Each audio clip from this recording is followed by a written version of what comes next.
시간 하나님께서 우리에게 주시는 말씀은 마태복음 6장 1절에서 4절까지의 말씀입니다. 신약 성경 8면입니다. 마태복음 6장 1절에서 4절까지의 말씀입니다. 제가 봉독해 드리겠습니다. 사람에게 보이려고 그들 앞에서 너희의 일을 행하지 않도록 주의하라.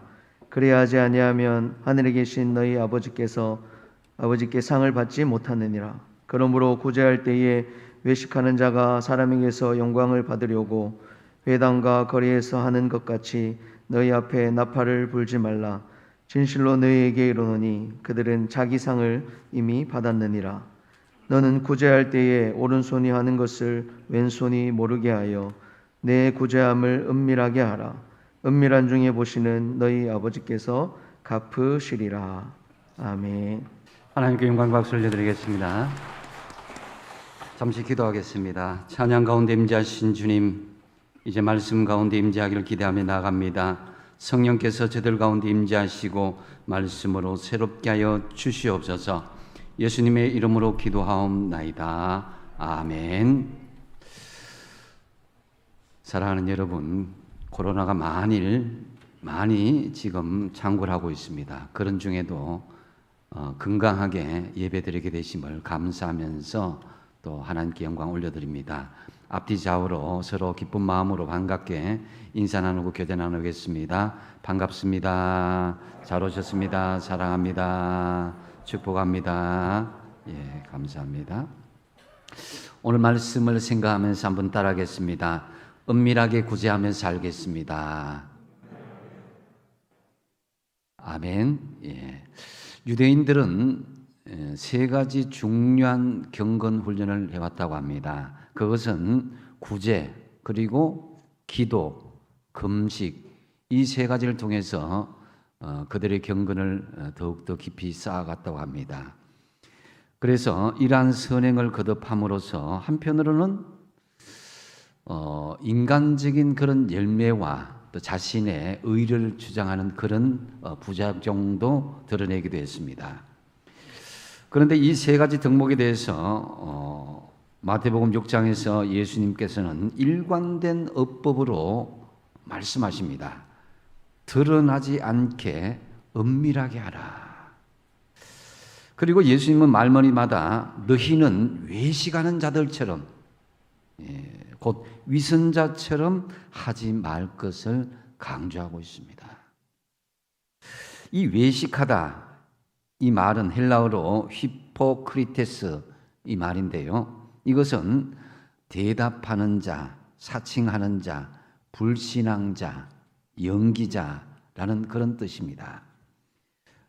이 히포크리테스는 주로 극장가에서 쓰여지는 말이었다고 합니다.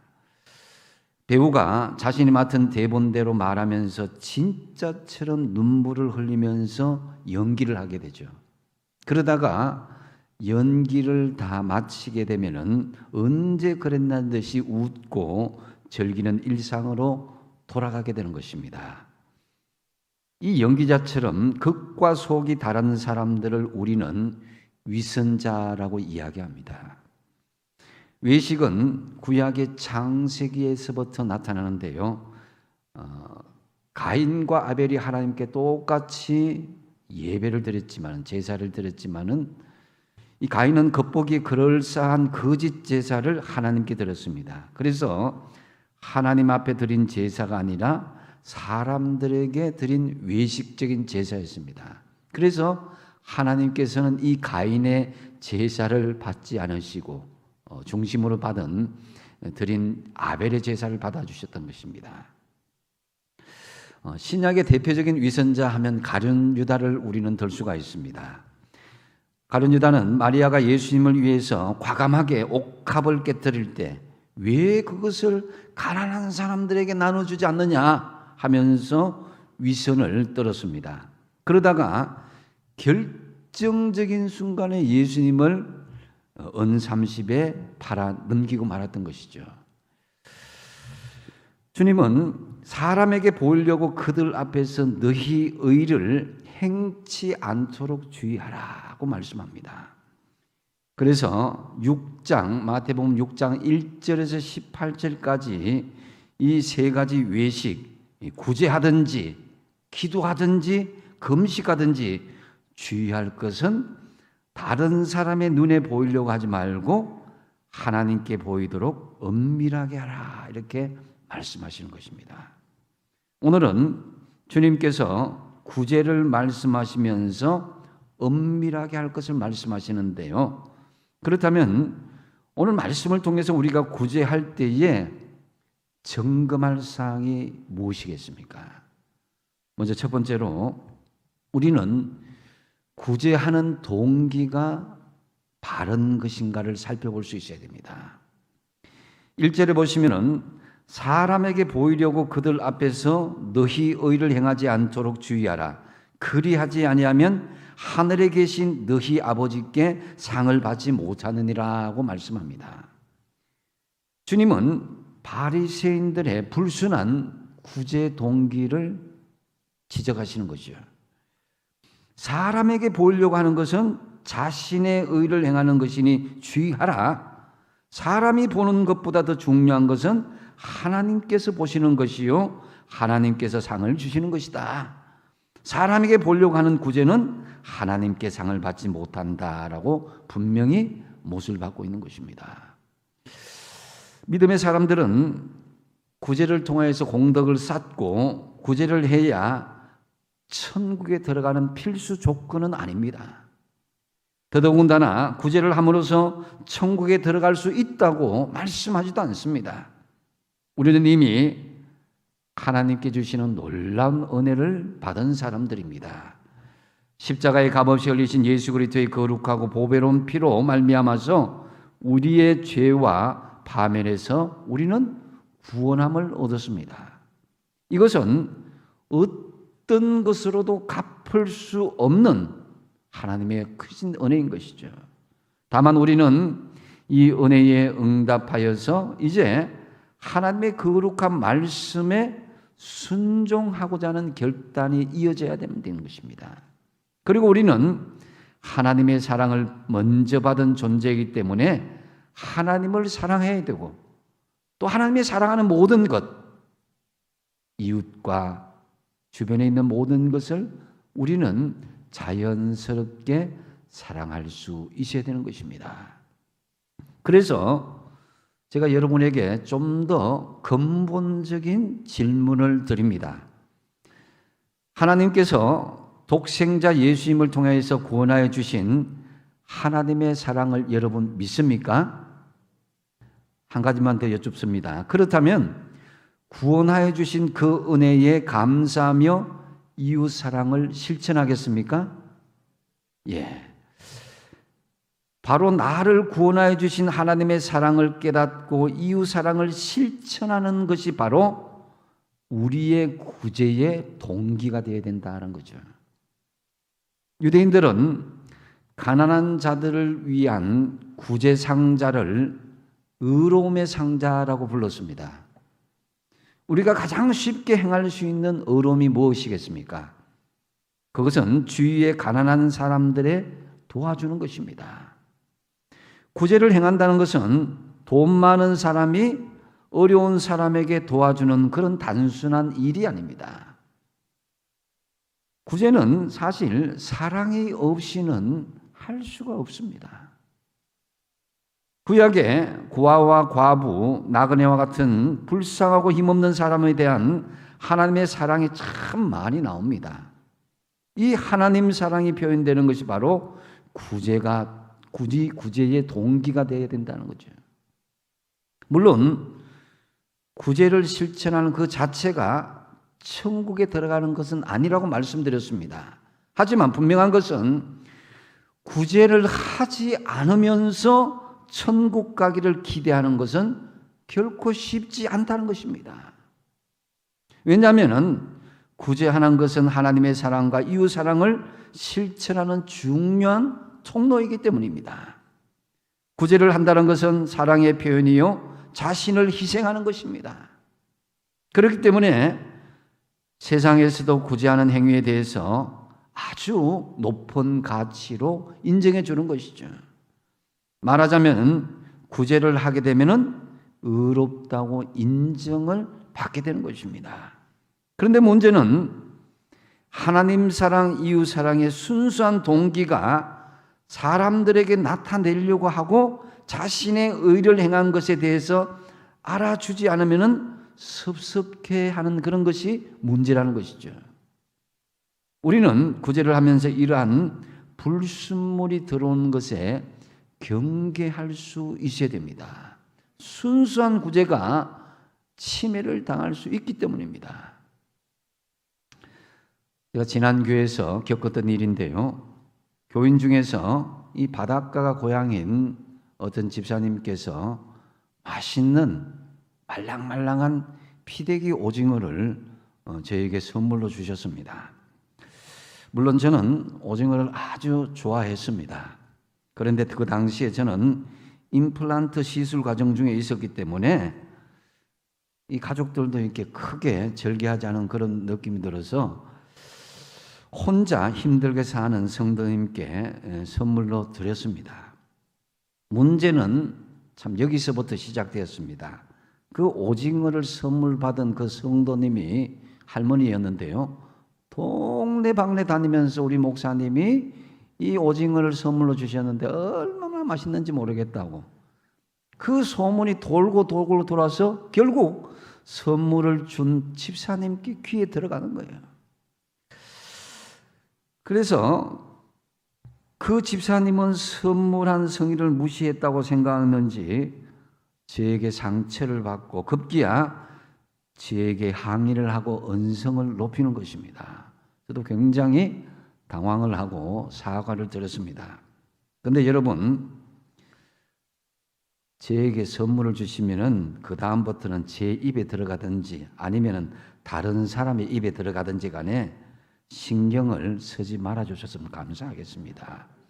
소유권은 이전된 거 맞죠? 예. 부모님한테 선물 줘놓고는 그 선물 어디다 썼냐고 누구 줬냐고 물으면 안 되잖아요. 예. 또 저에게 작은 선물이든지 아니면은 제가 가끔씩 식사 대접하는 경우도 있는데 조용히 입 좀 다물어 줬으면 좋겠습니다. 왜냐?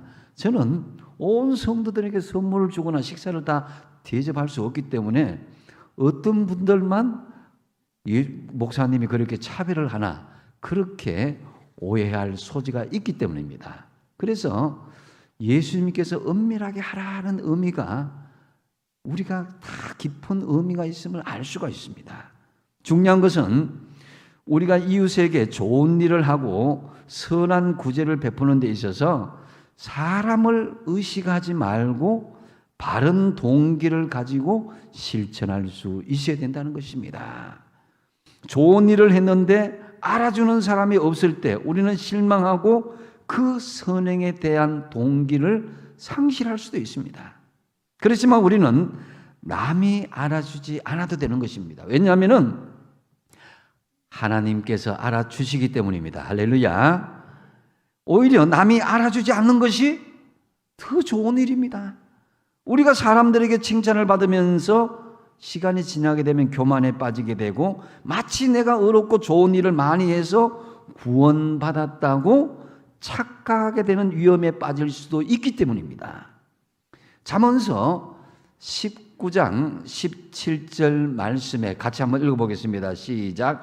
가난한 자를 불쌍히 여기는 것은 여호와께 구워드리는 것이니 그의 선행을 그에게 갚아주시리라. 아멘. 어려운 사람을 불쌍히 여겨서 구제하는 것은 하나님께 드리는 것과 같아서 하나님께서 다 갚아주신다는 거예요. 나의 공로나 남의 칭찬을 생각하지 마시고 나같이 부족한 사람, 이 죽을 죄인을 구원하여 주신 하나님의 크신 사랑을 먼저 생각하십시오. 특히 고아와 나그네와 과부와 고난받는 사람들을 불쌍히 여기시는 하나님의 마음을 아시고 이 코로나 어려운 시대에 우리가 은밀하게 구제할 수 있어야 되는 것입니다. 그래서 나의 공덕이 남에게 알려지기를 바라는 구제를 하기보다는 하늘에 계신 하나님 아버지의 크신 은혜와 사랑을 생각하면서 건강한 구제의 동기로 이웃사랑도 자연스럽게 그리고 은밀하게 실천하시는 저와 여러분 되시기 바랍니다. 그 다음 두 번째로 우리가 점검해야 될 사항이 무엇이냐? 나의 영광인가 하나님의 영광인가? 이것을 점검할 수 있어야 됩니다. 2절 상반절에 보면은 그러므로 구제할 때에 외식하는 자가 사람에게서 영광을 받으려고 회당과 거리에서 하는 것 같이 너희 앞에 나팔을 불지 마라 그랬습니다. 때로는 사랑을 베풀고도 구제를 하고도 나팔을 불고 자랑하는 바람에 구제를 받은 사람들에게 상처를 주기도 하고 사랑을 베푼 사람은 오히려 추하게 보이는 경우가 있습니다. 예수님은 사람들 앞에서 나팔을 불지 말라고 말씀하는데요. 주님 당시에 성전에 실제로 나팔이 13개가 있었는데 구제 헌금을 할 때는 그 나팔을 불렀다고 합니다. 그 나팔을 불 때 사람들이 막 모여왔을 때에 구제 헌금을 했고 백성들은 공개적으로 그 사람의 행동에 칭찬을 했습니다. 그런데 이것이 처음에는 순수하게 진행되다가 나중에 자꾸만 공개적으로 사람들이 칭찬을 하니까 자기의 의의가 드러나고 또 사람들에게 높임을 받기는 원하는 마음으로 변질되기 시작한 거예요.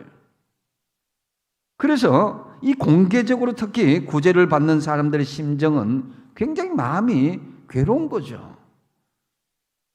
신앙의 외식이란 바로 나팔을 불어서 자기를 선전한 것이고 이러한 구제는 바로 하나님께서 기억하지 않으시는 것입니다.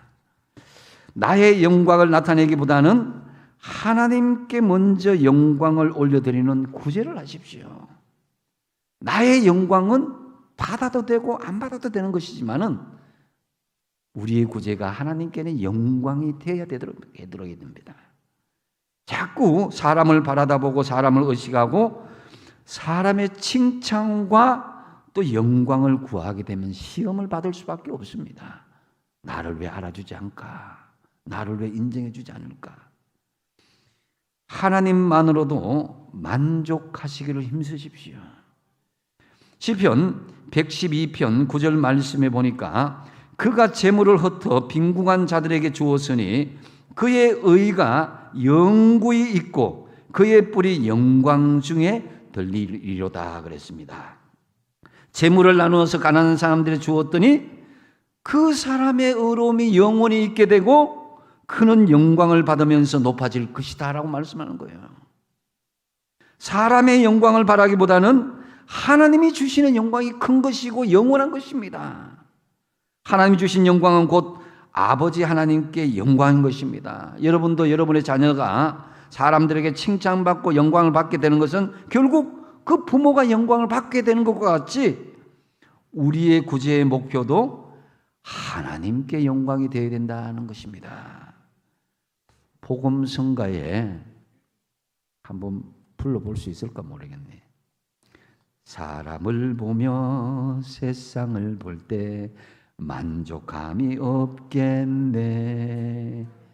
나의 하나님 그분을 볼 때 나는 만족하였네. 할렐루야. 저기 빛나는 세상을 보라. 또 저기 서 있는 산을 보아라. 천지 지으신 우리 여호와 나를 사랑하시니 나의 하나님 한 분만으로 나는 만족하겠네. 아멘. 나의 하나님 한 분만으로도 나는 만족할 수 있어야 돼요. 사람을 바라보면 무시를 받아도 상처를 받게 되지만은 너무 칭찬을 받아도 몸과 마음은 병들게 되고 하나님의 영광을 가릴 수도 있습니다. 2절 하반절에 보면은 그들은 자기 상을 이미 받았다고 그랬습니다. 자기의 영광을 드러내고 자기의 공로를 드러내게 되면은 이미 받았다 이 말은 당시 상거래의 전문 용어로서 완전히 총액 전부를 받고 영수증을 주었다는 거예요. 이제는 더 받을 것이 없이 계산이 다 끝나버린 거예요. 우리가 장차 하나님의 선악관의 심판의 자리에 그 우리의 공로가 아무런 쓸모없이 저 세상에서 다 받은 영광이라면 하나님께서는 다 계산이 끝났다는 거예요. 하늘에서는. 여러분, 나의 영광이 아닌 하나님께 영광 돌리는 구제를 하시기 바랍니다. 겉으로 드러나고 치장한 것이 아무리 요란하고 아름답게 보여도 하나님께서 관심을 보이는 것은 우리의 중심인 거예요. 하나님은 중심을 보시기 때문에 바로 직전의 말씀 속에서도 마음속에 형제에 대한 분노와 미움이 있는 것을 보고 그것은 살인과 동일하다 이렇게 말씀하신 거예요. 겉으로는 아무리 내색도 하지 않고 아무 사건도 일어나지 않았지만은 마음속으로 음욕을 보시고 그것은 이미 가늠한 것이다 말씀하는 것이 이와 같은 이치입니다. 그렇다면은 그 반대로 다른 사람 보기에 정말 아름답고 칭찬받을 일을 했지만 그 마음속에 자신의 영광의 목적이라면은 하나님은 그걸 어떻게 보시겠습니까? 겉으로 드러난 것을 가지고 판단하는 인간이 보기에는 칭찬받을 일일 수도 있지만은 결과가 아니라 중심을 보시는 하나님의 눈앞에는 전혀 칭찬받은 일도 착한 일도 아니게 될 수도 있다는 거예요. 히브리서 12장 2절 말씀에 믿음의 주여 또 온전하게 하시는 이인 누구를 바라보자? 예수를 바라보자 하는 거예요. 우리를 온전하게 하시는 주님만 바라보시고 사람의 영광을 다 내려놓고 감출 수 있어야 돼요. 골로새서 3장 1절에서 3절 말씀을 같이 한번 읽어보겠습니다. 시작. 그러므로 너희가 그리스도와 함께 다시 살리심을 받았으면 위의 것을 찾으라. 거기는 그리스도께서 하나님 우편에 앉아 계시느니라.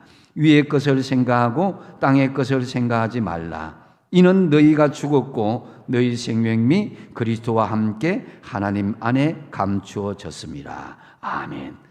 우리의 참 생명은 하나님 안에 있습니다. 하나님 안에 감춰져 있습니다. 그러므로 우리는 사람들에게 영광을 기대하기보다는 주님만 바라보고 주님께 초점을 맞추어서 주님께만 영광 올려드리시는 구제와 사랑을 하시기 바랍니다. 그리고 세 번째로 우리가 점검해야 될 것은 상 주시는 하나님을 믿고 구제하는가입니다. 이 4절을 보면은 내 구제함을 은밀하게 하라. 은밀한 중에 보시는 너의 아버지께서 갚으시리라 그랬습니다. 여기에서 은밀한 중에 보신다는 말씀은 모든 것을 다 보고 계신다는 거예요. 이 은밀하게 보신다. 이것은 하나님을 아신다라는 그런 신학적인 용어로 우리가 전지라고 말하고 있습니다. 모든 것을 아신다는 거예요. 이 전지는 세 가지 의미로 전지로 쓰이고 있는데요. 하나는 시간을 초월해서 다 아신다는 거예요. 사람들은 과거의 일도 잘 알지 못하고 미래의 일은 잘 알지 못하지만은 하나님은 시간을 초월해서 과거, 현재, 미래의 일까지 다 아신다는 거예요. 그 다음에 또 한 가지 전지의 의미는 하나님의 전지는 공간을 초월한다는 것입니다. 사람들은 자기가 있는 곳에서 벌어진 일만 알 수 있지만은 하나님은 다른 어떤 공간에서도 공간을 초월해서 어디 있으나 다 일어난 일들을 다 아신다는 것입니다. 그리고 또 한 가지 전지의 의미는 사람의 겉모습을 초월하여서 속마음까지 다 아신다라는 의미가 있습니다. 사람은 상대방이 어떤 마음을 하는지 그 마음까지는 알 수 없습니다. 하지만 하나님은 사람이 어떤 마음으로 하느냐 그 시작점까지 다 아신다는 거예요. 그래서 히브리서 11장 6절 유명한 말씀, 믿음이 없이는 하나님을 기쁘시게 하지 못하나니 하나님께 나아가는 자는 반드시 그가 계신 것과 그가 또한 자기를 찾는 자들에게 상 주시는 이심을 어떻게 하라고요? 믿어야 할지니라. 이 땅에서 내가 어떤 공로와 칭찬과 명성이 높아지지 않더라도 하나님께서는 반드시 알아주시고 하늘의 상급을 주시는 것을 믿어야 할지니라. 그러면 우리는 이 세상의 모든 것을 내려놓을 수가 있는 거예요. 그래서 우리 믿는 사람들은 구원받는 정도의 수준에서 머물러서는 안 됩니다. 상 주시는 하나님을 기대하며 믿고 나아가는 것이 더 성숙한 믿음의 단계입니다. 지난주에 드린 말씀이 기억나실지 모르겠지만은 단순히 중생한 하나님의 자녀를 말할 때는 테크나라고 그랬습니다. 근데 거듭난 사람이 하나님의 아름다운 이 아들다운 모습으로 성화되고 성숙해가는 하나님의 자녀를 말할 때는 뭐라고 그랬습니까? 휘오이라고 그랬습니다. 단순히 예수님만 영접한 테크나의 삶에 머물지 말고 예수님을 믿고 하나님의 자녀로 하나님의 상급을 기대하는 보다 성숙한 휘오이의 삶을 살아가는 저와 여러분 되시기 바랍니다. 이 성숙한 휘오이의 삶은 사람의 칭찬과 사람의 영광을 받는 그 수준이 아닙니다. 이미 사람들에게 나팔을 불어서 영광을 다 받고 상을 받았다면 그들은 이미 상을 받았다고 그랬습니다. 그렇게 이 땅의 칭찬과 상을 되도록 줄이시고 은밀하게 하나님께서 칭찬하시고 하늘의 상급을 기대하면서 살아가야 될 것입니다.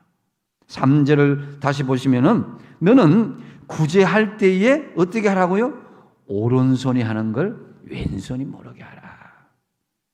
주님 앞에 행하시는 것은 비록 왼손이 하는 것, 오른손이 하는 것 이것이 왼손이 모르게 한다도 해도 은밀하게 하시는 하나님께서 다 아신다는 거예요. 다 아시고 하늘의 상급을 주신다는 것을 믿어야 된다는 거예요. 18세기 유명한 이 독일의 존 프레데릭 오브린 목사님이 계십니다. 이분이 참 너무너무 유명한 목사님이어서 미국의 오하이오주의 오버린 대학, 유명한 명문 대학에 있습니다. 이 오버린 목사님께서 겨울 여행을 하는 도중에 심한 눈보라를 만나서 길을 잃게 되었고 꼼짝없이 얼어 죽을 수밖에 없는 상황이 닥쳤다고 합니다. 그런데 그런 절대절명의 찰나에 마침 마차를 타고 가던 어떤 사람이 오버린 박사님, 이 목사님 일행을 발견하고 마차에 태워서 인근 마을까지 태워주었다고 합니다. 게다가 편히 쉴 수 있는 따뜻한 방까지 마련해 주었습니다. 그래서 오버린 목사님은 너무 고맙고 감사해서 그 사람에게 이름을 물었습니다. 조금이라도 사례를 하고 좀 이렇게 성의를 표현할까 싶어서. 그러자 그 사람은 당신은 목사님이시죠. 그렇다면 선한 사마리아 사람의 이름을 아실 줄 압니다. 저는 목사님이 선한 사마리아 사람의 이름을 아실 때까지 제 이름을 밝히지 않겠습니다. 이렇게 말했다고 합니다. 아직도 선한 사마리아 사람의 이름은 밝혀지지 않았습니다. 자신의 이름을 밝히지 않겠다는 거죠. 하나님께서 진정으로 기뻐하시는 것은 왼손이 하는 것, 오른손이 하는 것, 왼손이 모르도록 하는 그 수준에 이를 만큼 은밀하게 겸손하게 다 남이 알아주지 않아도 하나님 다 아신다. 이 생각을 하고 우리가 섬기고 사랑하고 구제할 수 있어야 되는 거예요. 은밀하게 하는 구제, 은밀한 중에 보시는 아버지께서 갚으신다는 말씀, 이 말씀이 얼마나 위로가 되는지 모릅니다. 사실 우리는 인간이기 때문에 아무도 알아주지 않으면 사실 섭섭한 마음이 있습니다. 그런데 하나님이 알아주신다라고 그러잖아요. 알아주실 뿐만 아니라 우리가 아시고 다 상급으로 주신다는 거예요. 그래서 착한 일을 하고 나서 칭찬받고 싶은 유혹이 있어요. 유명해지고 싶은 유혹도 있고 이런 자기의 공의를 드러내고 싶은 유혹을 우리가 그 외식적인 상황을 다 다 물리치고 상 주시는 하나님을 믿고 구제하는 것이야말로 진정한 믿음이 아니겠습니까? 사람들이 주는 상이 아니라 하나님 주시는 상을 받아야 할 이유를 사도 바울은 썩을 면류관과 썩지 아니할 면류관으로 표현하고 있습니다. 고린도전서 9장 25절 말씀입니다. 같이 한번 읽어보겠습니다. 시작. 이기기를 다투는 자마다 모든 일에 절제하나니 그들은 썩을 승리자의 관을 얻고자 하되 우리는 썩지 아니할 것을 얻고자 하노라. 아멘. 고린도 교인들은 서로 자기가 잘났다고 다투고 절제하지 못했습니다. 그러다 보니까 사람의 자랑거리는 일시적으로 되었어도 영원한 하나님의 상은 잃어버리게 된다는 것입니다. 여러분, 잠깐 있다가 썩어져 없어버리는 인간의 상을 받으시겠습니까? 영원히 없어지지 않은 그 상을 받으시겠습니까? 하나님은 다 보고 계신다는 이 믿음을 가지시고 하늘의 상을 바라보면서 은밀하게 이웃을 사랑하고 구제하시기 바랍니다. 말씀을 정리합니다. 사실 우리가 가진 모든 것은 우리 것이 아무것도 없습니다. 심지어는 내 몸까지도 내 사는 동안 하나님께서 나에게 잠시 임대해 주신 것입니다. 이 땅에 사는 동안 우리는 어디까지나 청지기 관리하는 사람에 불과합니다. 몸도 시간도 물질도 어떤 것도 우리는 관리하는 청지기에 불과합니다. 그렇기 때문에 나에게 특별히 남을 도울 수 있는 그 위치가 될 때에 우리는 주님께서 말씀하신 은밀하게 구제하라고 이 말씀을 기억하면서 구제할 때 중요한 세 가지를 기억하십시오. 첫 번째 뭡니까? 구제의 동기가 바른가라는 걸 살펴보십시오. 나의 공덕이 남에게 알려지길 바라는 구제를 하기보다는 하늘에 계신 하나님 아버지의 크신 은혜와 사랑을 생각하고 또 건강한 구제의 동기로 이웃 사랑을 은밀하게 실천하십시오. 두 번째 점검해야 할 것이 나의 영광인가 하나님의 영광인가입니다. 사람들에게 영광을 기대하지 말고 주님만 바라보고 주님께 초점을 맞추어서 주님께만 영광 돌리시기를 힘쓰십시오. 그리고 상 주시는 하나님을 믿고 구제하는가를 점검하십시오. 하나님은 다 보고 계십니다. 이 굳건한 믿음을 가지고 하늘의 상을 바라보며 은밀하게 구제하는가를 다시금 점검하시면서 정말 선한 청지기가 되어서 주님이 우리에게 맡기신 모든 것을 아름답게 유통하고 특히 은밀하게 구제함으로 하나님께 영광 올려드리는 복된 성도들이 다 되시기 바랍니다. 기도하겠습니다. 아버지 하나님, 어렵고 힘든 이 시대에 우리가 사랑을 베풀어야 되고 구제를 베풀어야 되는 이 시대에 주님께서 주신 말씀을 받습니다. 오늘 주신 말씀대로 하나님 사랑, 이웃 사랑의 마음으로 나의 영광이 아니라 하나님께만 영광 올려드리고 상 주시는 하나님을 믿고 은밀하게 사랑하고 구제하는 저희들 되게 하여 주시옵소서. 예수님의 이름으로 기도하옵나이다. 아멘.